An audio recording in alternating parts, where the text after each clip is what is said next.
You note in the text, Jesus says to them, let your nets down on the right side of the boat for a catch. They're right near you. You can't see them, but I can. Let your nets down there, right there, right just on the other side of the boat. Let your nets down there. You'll get a catch. They're really close to you. If only you knew where to look, you'd see them. This is the amazing thing about the New Testament book of Acts. The Gentiles were right there. Cornelius was a God-fearer.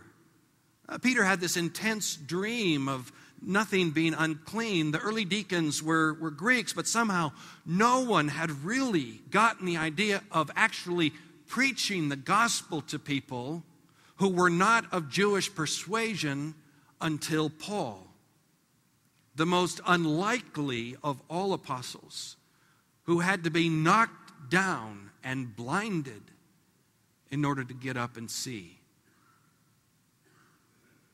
They're right there. Sometimes they're right next to you.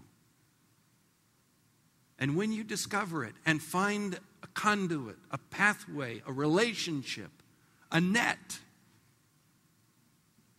that's when the 153 begin. I'm always looking for people who need help and people who would respond to a word from me. A couple of years ago, I was in a big grocery store just down the street from our church, and I'm usually on a diet, and I was that day, and Fran sent me for a number of things, but I made my way to the front of the store through the ice cream freezer chest, if you know what I mean. And ice cream is one of those things which you can tell I have a weakness for, and it is a perpetual issue for me. I've never overcome it, I have to admit.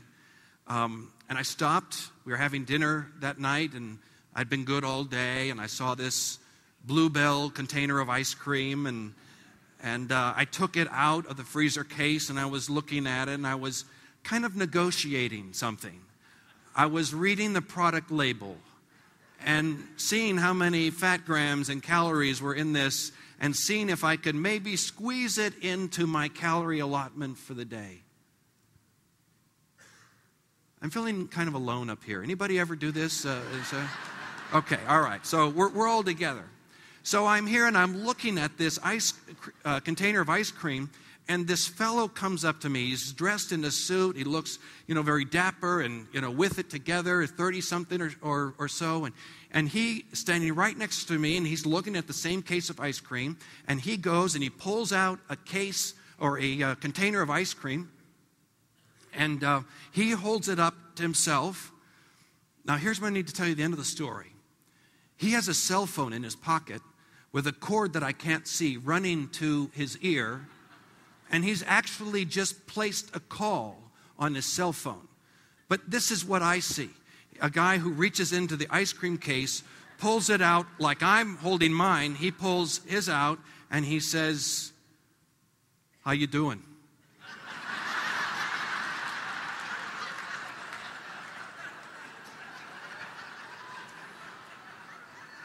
And I look over at him and I say, "This guy needs help. He needs a pastor." And then he said this, "Would you like to come over for dinner?"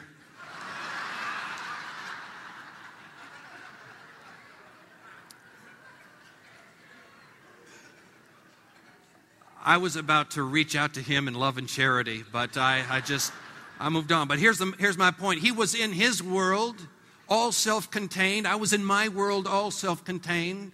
How do we reach people? And Jesus says they're just right there. They're your neighbors. They're the people you meet at the grocery store. The fish are right there, and as faulty as our assumptions might be about them and their life, we have something that they truly, desperately want. Let me talk a little bit more about that. Fran and I went on sabbatical this last year. In 2008, we spent 4 months. I need to tell you something in all candor. I didn't go to church once. Spent 16 weeks on Sundays not going to church. I suffer from what pastors suffer from, called chronic critique syndrome. It's almost impossible to go to a church, someone else's church, and not take notes. Not about the sermon, but about other things. And I'll just leave it right there. So, didn't go to church. Instead, where did we go on Sunday morning? Well, we had quiet time. We had prayer. We had Bible study. We went to Starbucks and IHOP and places like Denny's. Saw some of my parishioners at Denny's. And here's the point. There's a whole world of people that have nothing to do with your church. I saw them for 16 weeks. They're right there. They're far away from God. They're right there. A whole nation of them. 130 million of them who are right there. When we conceived the Anglican Initiative for Mission, as Ron told you about 30, 40 minutes ago, the idea was to find young church planters that would step forward, that would present themselves and find a way in Texas or in other places to cast a net on the right side of the boat, to find the people who are just right there, but that we can't see, but Jesus knows where they are. It's up and running. We have strong leadership in our direction. We have great support. But let me say this to any of you who are a would-be church planter in the room. If you imagine the scene and Jesus on that shore and the disciples in that boat and letting down their nets on the right side of the boat, and they are right here, if you see the world as a mission field right here, right there, right now, if you hear this story and your little heart pounds in you, and your throat goes dry, and you swallow hard, and you fight back tears. If you drive around neighborhoods in your area, and you walk down streets and think to yourself, there ought to be a church here. Someone ought to plant a church here. If you really hack off other people because you're always thinking about new ways and new directions to cast a net, you're probably a church planter. And I just have one question. What are you waiting for? Now is the time. It is right now. They are right here. The fish are right there, right now. And let me tell you something, church planter, because I was one 23 years ago. You will never be happy until you have fulfilled that itch in you to cast your own net, where Jesus tells you, never be happy. Let me say a word about our culture, and then I've got to bring this to a close. Christianity has always had its competitors, whether it's the Muslim world or hedonism or nationalism or heretics in the church, secularists outside the church. But for the past 150, 200 years, maybe less, maybe the past 100 years, Christianity has had a silent competitor that has all but taken over the church. It's called consumerism. Materialism, marketing. What has happened in the last 4 months in the world economy has created a whole new mission field for anyone who can see it.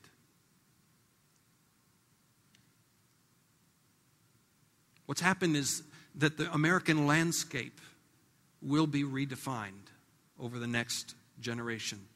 Consumerism, materialism, those things that we have fought so hard against over so many years died. It's over. People who had hope and confidence in their things and their abilities to secure their future, all that is gone. Hearts have been broken. I take no delight in this. But hearts have been broken about the future and about our own American dream. But may I just say to you that a broken heart is also an open heart. And right now, maybe, right now, the fish are there. Right outside your church. Needing people who in their heart are fishermen to cast out and bring them in. They'll make their way, some of them, into our churches over the next couple of months or years. And when they come in, they will ask a single question. Are you serious about what you believe? Is just another show of, marketing and, all kinds of tricks and bait and switch? Are you serious about what you believe?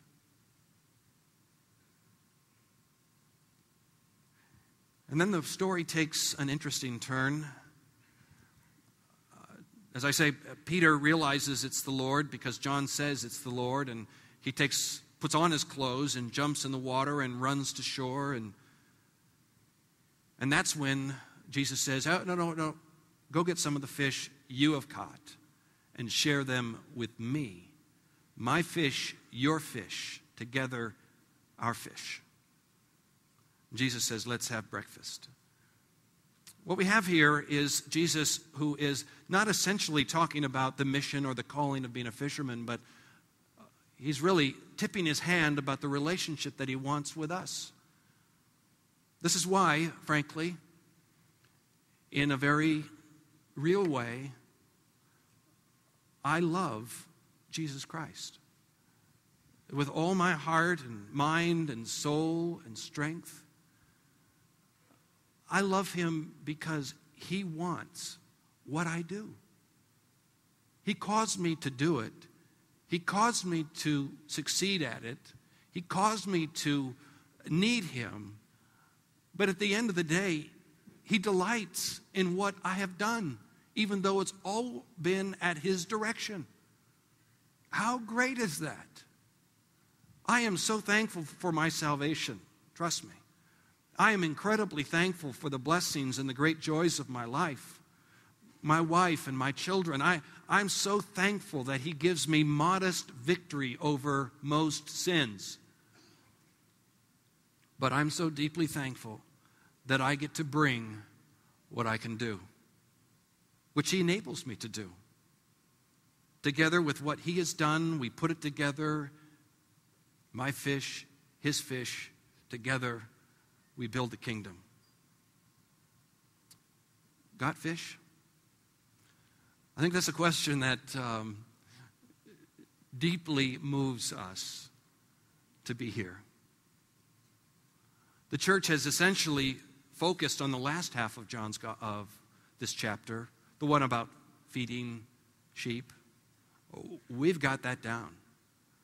We know how to feed sheep. Do you know how to catch fish? But we need his help to catch even one. And there they are, right there before us. And finally, we get to not only have the Last Supper with him, but we get to have the first breakfast with him.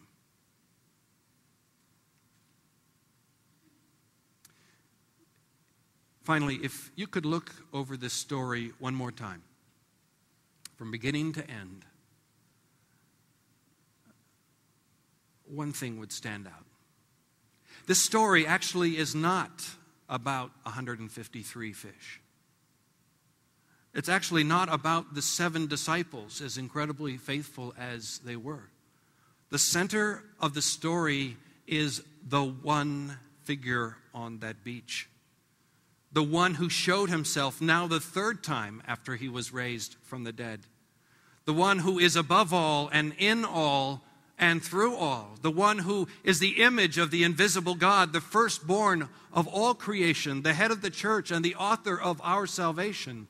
This story is, and our story is about the one, our Savior Jesus Christ.